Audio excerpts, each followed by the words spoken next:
உருளைக்கிழங்கு வச்சு ஒரு கிரேவி பண்ண போகிறோம். இது சாம்பார் சாதம், சப்பாத்தி, வெரைட்டி ரைஸ் எல்லாத்துக்குமே ரொம்ப நல்லாயிருக்கும்.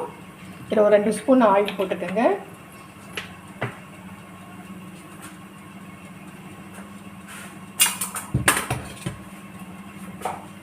ஆயில் நல்லா சூடான உடனே கொஞ்சம் ஆனியன் போட்டுக்கோங்க.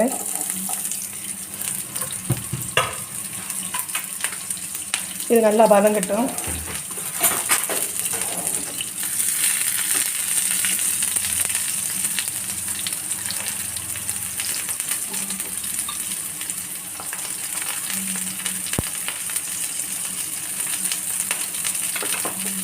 கொஞ்சம் அரைக்கிறதுக்கு கொஞ்சம் சோம்பு, கொஞ்சம் ஜீரகம், பாருங்க வெள்ளைப்பூண்டு. இந்த வெள்ளைப்பூண்டு வந்து நம்ம எவ்வளோ வேணாலும் போட்டுக்கிறோம்னா இதை வந்து கொஞ்சம் 1-2 அரைச்சிக்குவோம். நல்லா வதங்கிடுச்சு. இதில் கொஞ்சம் தக்காளி போட்டுக்குவோம்.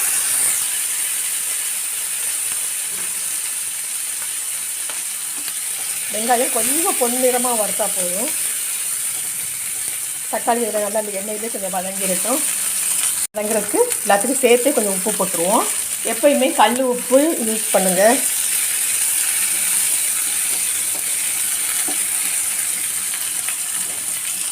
இந்த தக்காளி வதங்கும் போதே நம்ம இந்த பவுட்ரு பண்ணி வச்சுருந்தோம்ல வெள்ளைப்பூண்டு, சோம்பு, சீரகம், இது 2-3 தட்டி இதில் போட்டுருவோம்.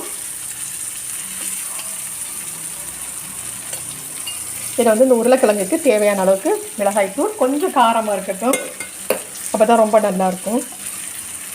இதில் லேசாக தண்ணி லேசாக தொளிச்சா போதும், ஊற்ற வேண்டாம். இந்த தக்காளி வந்து நல்லா மசியட்டும். கொஞ்சம் இது கொஞ்சம் நேரம் அப்படியே மூடி வச்சுருவோம். ஒரு 5 நிமிஷம், ஒரு 2 நிமிஷம் இருந்தால் போதும். இப்போது தண்ணி ஊற்றிருந்தோம். அதெல்லாம் கொஞ்சம் தக்காளியெல்லாம் நல்லா இதாகிடுச்சு.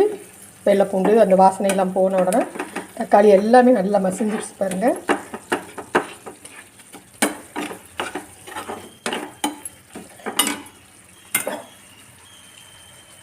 இந்த கிரேவியில் நம்ம உருளைக்கிழங்கு போட்டுறோம்.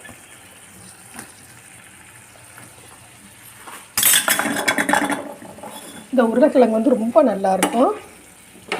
மசாலா கூட சேர்த்து சாப்பிடும்போது நம்ம எல்லா சாதத்துக்கும், சப்பாத்திக்கு எல்லாத்துக்குமே ரொம்ப நல்லாயிருக்கும்.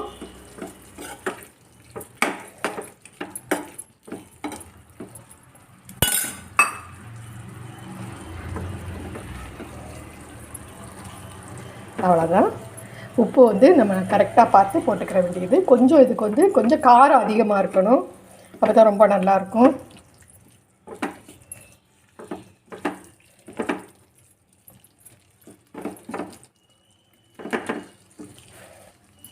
பாருங்கள் எவ்வளோ நல்லா இந்த தக்காளி சுவையோடு இந்த டேஸ்ட்டாக இருக்கும் இந்த உருளைக்கிழங்கு. இதை நீங்களும் பண்ணி பாருங்கள். அவ்வளோதான், சீக்கிரம் முடிச்சிடலாம்.